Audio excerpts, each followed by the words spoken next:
Hello, this is old Mr. Kent of MrKent.com, and I have been, this second here,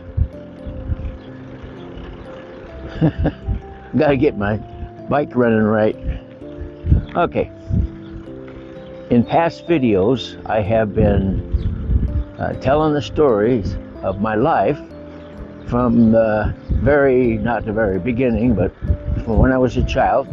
And in the last video I got up to where I was about ready to graduate from college, only as I'm riding along here I don't have a script, and at my age, I'm 82, I forget a lot of things.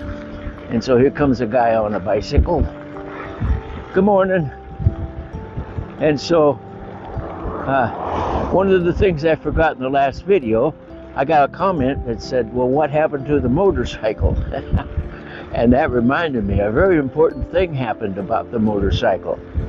Yeah, so anyway, I got married in that last video, and then in 1964, we had a little boy. And he has grown up to be a very successful, he has his own business near Portland, Oregon. He's an accountant. And so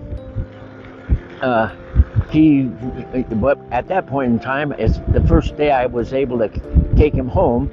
I carried him out the front door of the hospital and got some bumps here. And so as I was going down the steps, I thought to myself, I got to be careful not to trip and fall. And at about the same time, I thought, I got to get rid of my motorcycle because I don't want to miss out on all of this. So I gave the motorcycle to my little brother, and he rode it for a while, and then he gave it to a nephew, and good morning to the dogs. Anyway, and so that's what happened to the motorcycle. And so now then, I got to tell you one more story about my dog. I think you'll like it. I'm sorry to keep talking about my dog, but Maynard was his name, if you missed the last video. And he was a very special dog. Remember I told you that he was on the back porch growing up with kittens and learned to use his paws.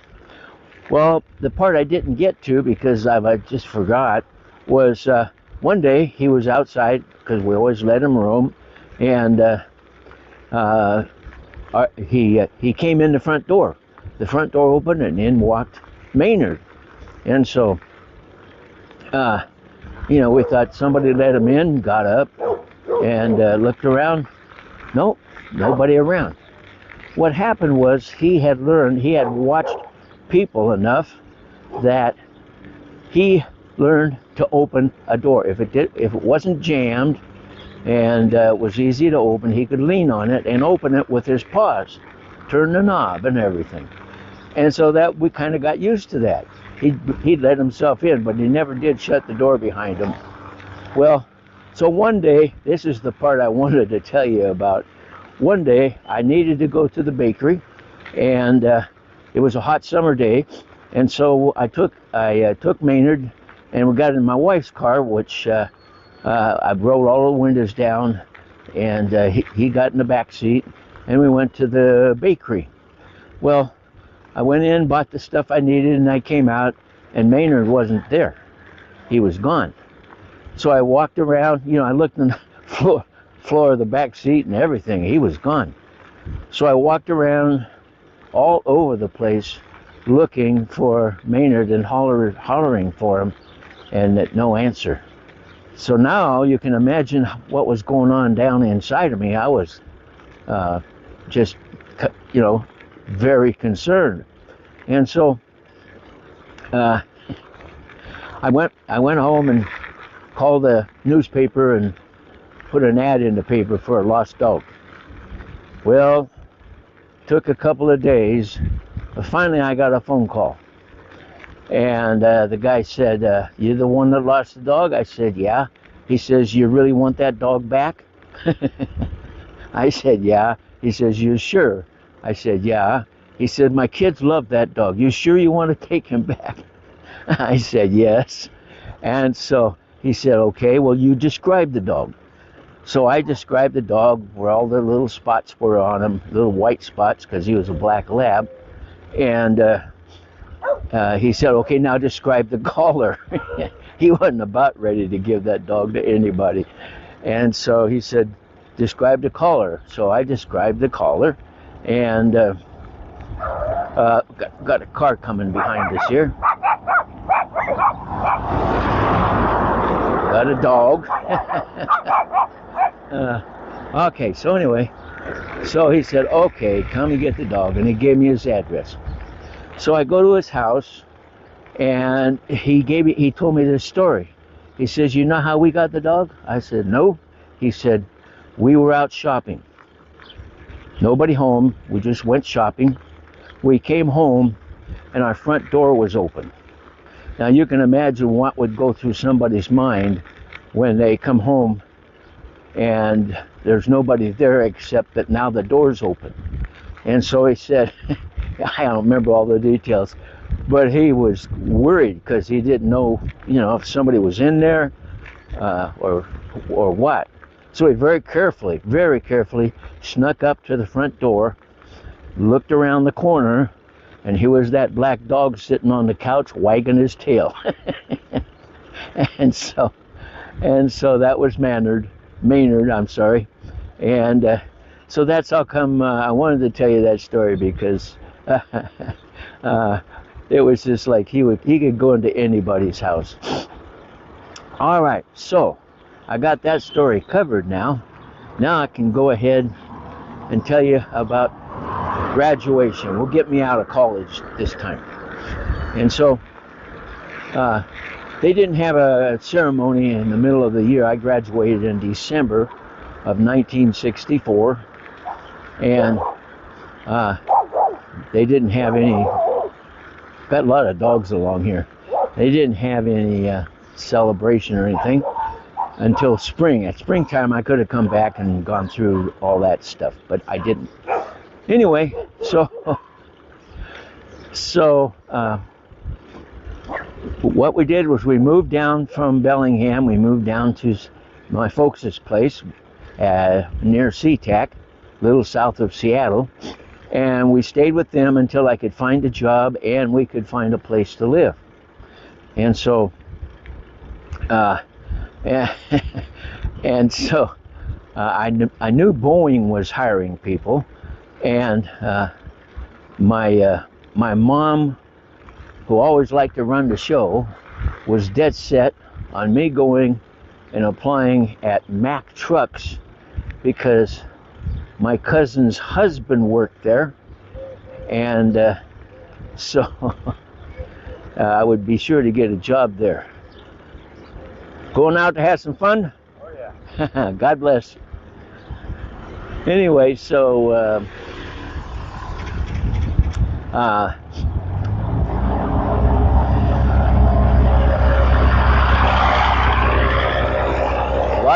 this is a lot earlier in the morning than I usually go.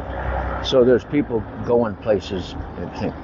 Anyway, so I went to Mack Trucks, walked in the door, and by the way, you wore a suit and a tie when you went out to apply for a job. That's how it was back then. You wouldn't get the job if you didn't. It's pretty noisy this morning. So I went to Mack Trucks and walked in the door. I'm going to turn around and go the other way, because otherwise I got to go on a dirt road.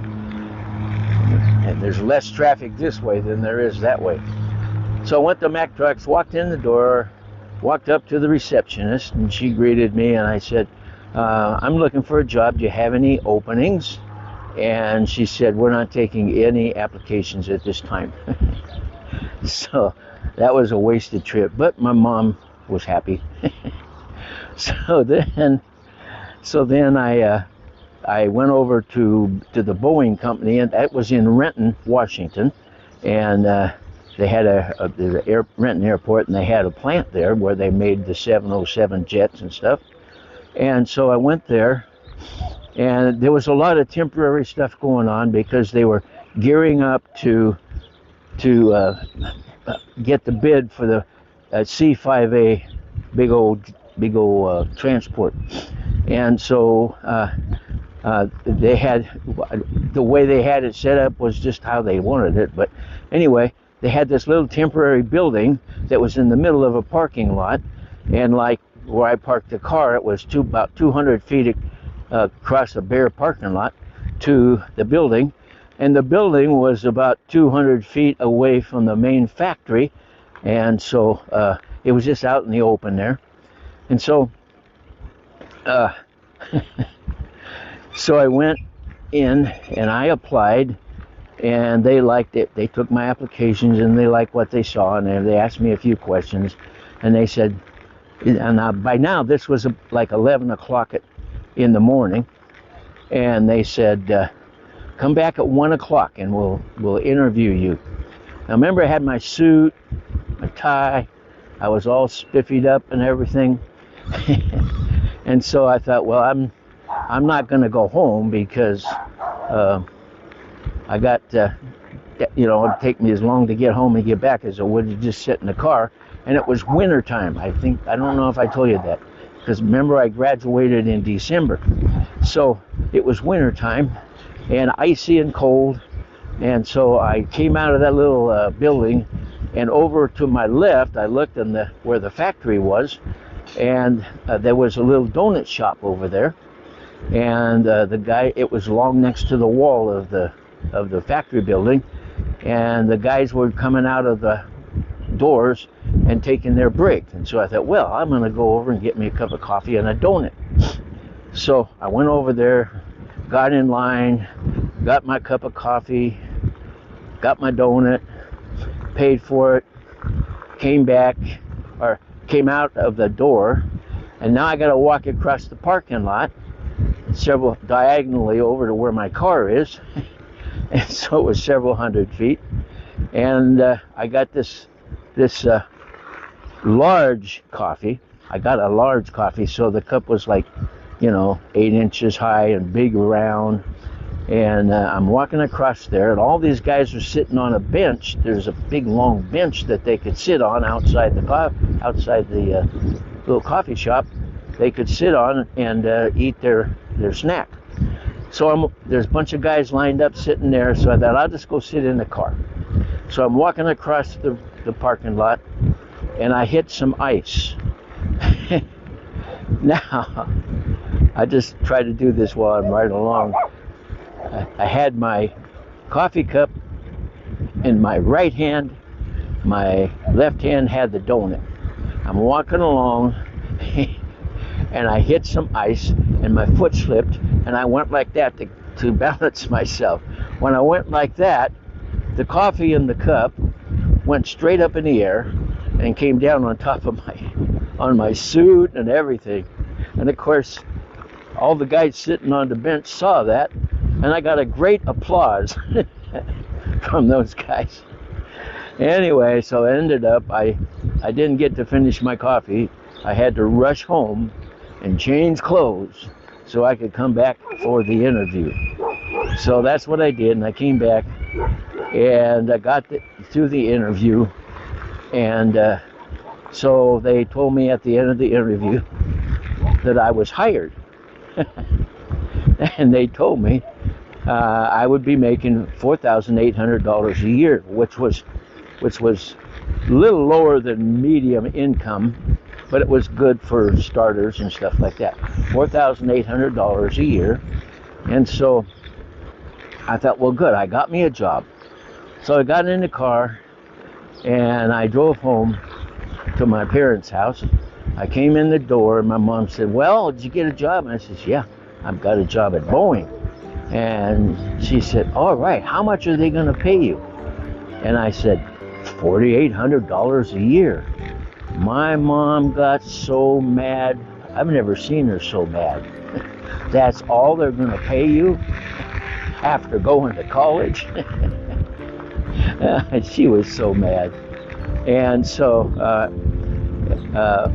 she thought that if I went to college, I'd make a lot of money. and that wasn't the case.